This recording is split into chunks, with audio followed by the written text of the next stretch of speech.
I was watching a horror movie in cinema at midnight. I went back home at AM. Then the moment I stepped into the street where my home is, electricity went out, and I don't like the dark, but I had to go home anyway. So I used my flashlight and said, what's the worst thing that could happen? I live in the 4th floor in a 5 floors building. So there is only 1 floor above us, and I know the people who live there. I have nyctophobia, so I hardly walk through the dark, especially if alone and while I was slowly going up the stairs. At the 2nd floor, right when I turn at the corner, I saw someone wearing exactly this. It's called niqab, coming down the stairs in extreme dark, where the only light is my phone's flashlight. I fear this as well because I have many nightmares about it for years.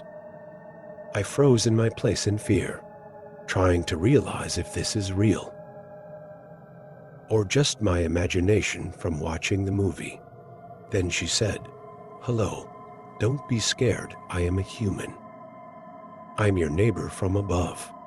I just nodded my head and said, "Oh, okay," and was still standing in my place. She then passed by me, then looked back and said, "Can you please light the way, 'cause I can't go downstairs in the dark?" I lit her the way and she went down and thanked me. Then I ran up and entered my apartment. Then I started thinking about it. If she is my neighbor from above, this means she lives in the 5th floor. If she had a problem coming down in the dark, then how did she come down from the 5th floor to the 2nd on her own? But she asks me to light her the way on the last one. Furthermore, what the hell is a woman going out for at AM? With lights out in the entire city, and she seems to have no light, and she is wearing full black. And again, I know my neighbors and I know that they don't have anyone who wears this. But maybe they have said to myself, and she might have gone out for any reason. Or she might be a visitor, but still.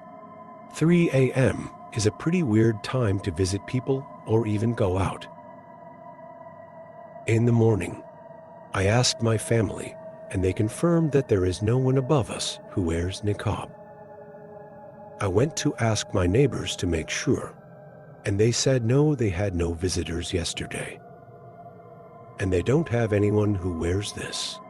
So I was pretty sure at this point that it's what I see in my nightmares. And I should never go through the dark alone again.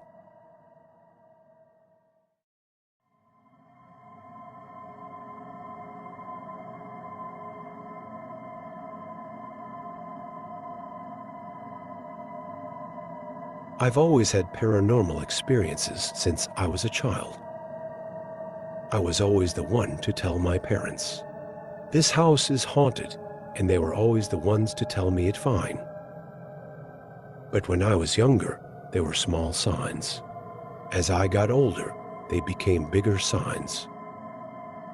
I was now living in Ohio, working the evening shift at the VA Medical Center in Dayton, Ohio.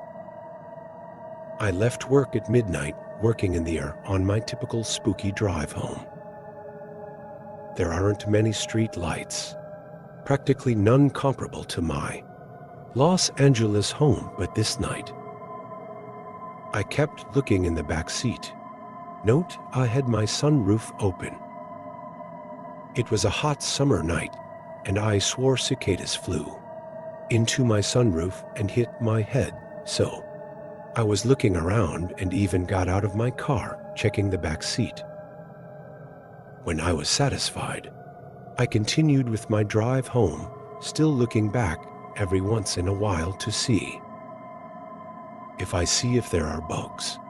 I passed streets of cornfields every night on my way home and finally pulled up in my driveway and into the garage.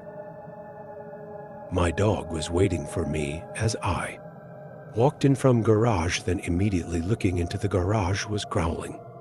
hair stiffened on his back. I flipped the lights on but couldn't see anything. Until I looked into my windshield through the back. Windshield.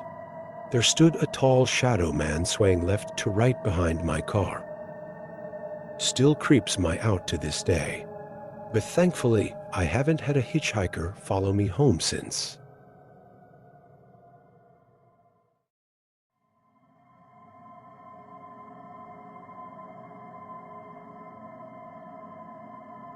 When I was a teenager, I went to visit my distant relatives in Germany.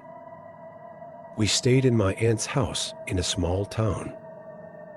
We stayed there for several nights. During the second night, I woke up to find a large, black-shadowed man wearing a big hat, bending over me, looking directly at me. I felt like he was seeing straight through me, and it scared me so much. I couldn't move or scream. After a minute, he turned and walked across the room and disappeared into the wall. There was no door there. It took me a long time to get back to sleep. I sensed that he was definitely some form of an evil spirit. The next morning, I told my aunt who owned the house and had lived in that town all her life. She said that I must have been dreaming because there is no dark ghost living in her house. She got very upset with me when I kept saying that I know I was not dreaming because I couldn't get back to sleep. She told me very adamantly to stop talking about it. The next week, when I returned home from Germany, I mentioned it to another aunt who had grown up in that same town. Her eyes got bigger and bigger as I told her my story. She then turned to me and said, "So you met the Blackman." There is a legend that many years ago, a very nasty, evil farmer lived in the town. He worshipped the devil and was known to carry a satanic Bible round in his hand. After he died, many animals were mysteriously killed. There is a rumor that people have seen a dark-shadowed ghost roaming the town. He always wore a large-rimmed hat on his head. That confirmed that I was not dreaming. I knew I saw a large black-shadowed ghost that had a big hat on his head that was very, very evil.